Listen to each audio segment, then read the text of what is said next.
The Nintendo Switch 2 was announced, and I was pretty hyped up for it. I mean, everything on paper sounded really good. I mean, you can, what is it? Have the cool C button, chat with friends. It looks like they're finally going to find a way to fix being able to communicate with one another. Good plus, 4K, 1080p handheld. The GameCube classic catalog is coming back. All of this is checking out. 256 memory. Like, that's really good. I guessed 128. So everything on paper, even the price at $450 seems like a very reasonable amount. So I was thinking, this is great. This looks awesome. I like the games announced. I like the features. I'm in. And then they announced that Mario Kart World is going to be priced at $80 digitally. $80 digitally. Which suggests that the physical version of this game is probably going to be $90.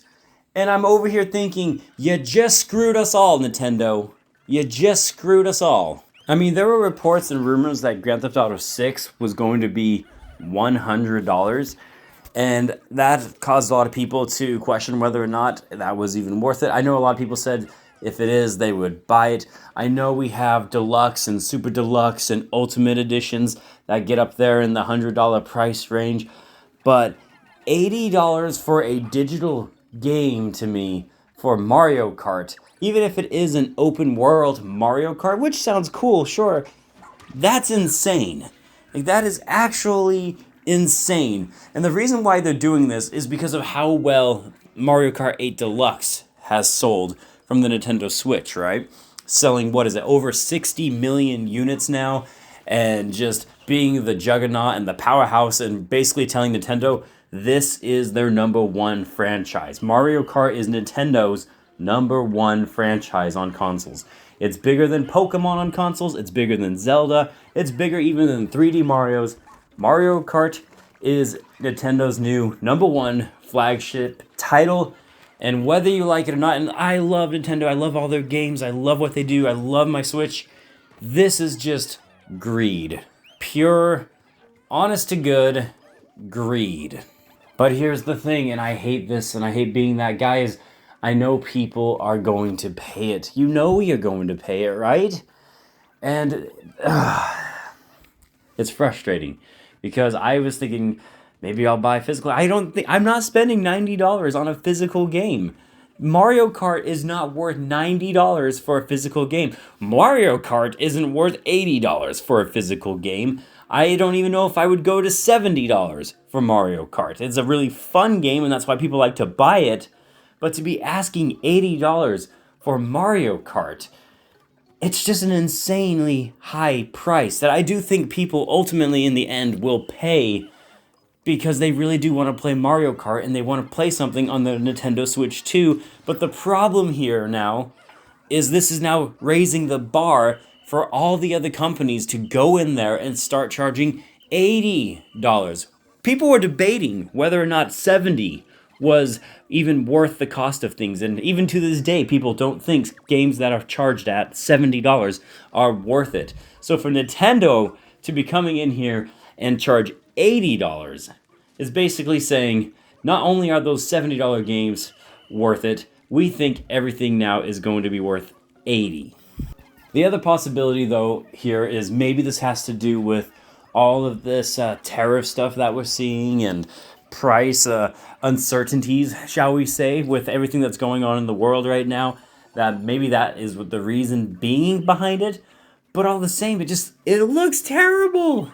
I don't want to spend $80 for my games. This means that the next Zelda probably isn't going to be $70. It's going to be bare minimum, digitally only, $80. Your next 3D Mario game is going to be $80, guys. It will be at minimum $80. And then when Grand Theft Auto 6 comes out now I have no doubts that it's going to be $100 for the base game. And when that one comes out, like, at what point does it stop? There is a threshold that people are willing to pay for a base game. And I think they're going to find out. Nintendo, PlayStation, Microsoft, whoever, man, they're going to find out very quickly that 80's pushing that threshold. I have no doubts that the Mario Kart World is going to sell really well. I would bet money on it. I would bank on it. I think it'll easily put up 50 million units still. But I guarantee you that if they tried $80 for Kirby or other titles that are smaller, they're not going to be flying off the shelves like they think they will be. And even then, we'll see, because $80, man, I'm not buying this game. Like, physically, I'm not buying it.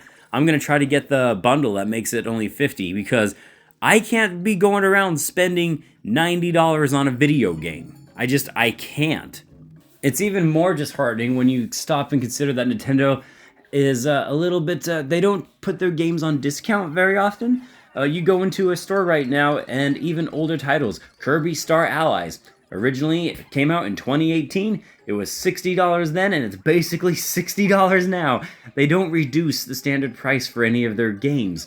Tears of the Kingdom still MSRP 70. Mario Kart World will be 80 until the Switch 2's life probably ends. And that's the other thing about this. Like, since they don't really discount their games very often, and they do, sometimes you'll get like 10 or 20 bucks off of certain Black Friday deals, or sometimes a digital eShop. Mario Day will usually bring down some Mario games to 40 digitally and whatnot. But for the most part, you don't get discounts very often. You don't get sales very often. And now that we are seeing an $80 price tag, get ready, guys, because the impact of this isn't just going to be Mario Kart World. It's going to be several other Nintendo titles, and there's going to be a lot of other companies following suit. Look at me in the eyes and tell me Madden isn't going to become $80 now, or Call of Duty won't become $80 now, or any other big multi-million dollar video game is going to become $80 now. This isn't a good thing for us consumers, because now the prices are going to start getting raised all across the board, whether it's PC, PlayStation, Xbox, and definitely Nintendo. Get ready to open up your wallets. Games just got a lot more expensive, and yes, I am blaming Nintendo for that. They didn't have to charge $80 at the end of the day, but they're feeling themselves right now thanks to the success of the Nintendo Switch. And it just kind of sucks, man. I know Nintendo's a company, and I've always had no problem calling out Nintendo when they do stupid stuff, or Xbox, or PlayStation, or any of these companies, because at the end of the day, they are companies, and whether you like it or not, it doesn't matter how much you love Nintendo. I don't think there's any way you can feasibly argue that this is a good thing for consumers, right? There is no way I will accept any argument that this isn't nothing more than just a greedy grab at your money, because at the end of the day, that's what it is. It's just Nintendo being greedy. They're full of themselves right now. They had this Nintendo Switch, unbelievably successful, over 150 million units, but they're doing anti-consumer move after anti-consumer move, man. You want to use the cool C button and its features? You have to pay for the online subscription service in order to be able to use it properly. You want to play Mario Kart? You have to pay $80 now for the digital version of Mario Kart. You want those GameCube backwards catalog? It's only coming to the Nintendo Switch 2 systems. It's not going to be on your Nintendo Switch.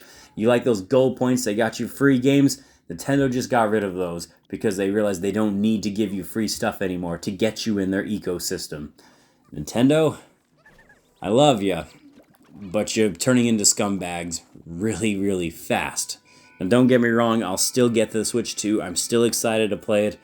And maybe, just maybe, there won't be too many $80 video games out there. But gosh, man, I've got to tell you, if Fire Emblem comes out and it's $80, I'm not playing it. And that's what saddens me, is I will not play games if I feel like you're being too greedy. People know me, and I have the backbone to not play a franchise. So we'll see, though. We'll see. Not a good look. Ugly. Ugly, Nintendo. You're turning ugly really fast. Hopefully this will not be as bad as I think it's going to be, but I think it's going to be pretty bad, because I think we as consumers, we just got screwed.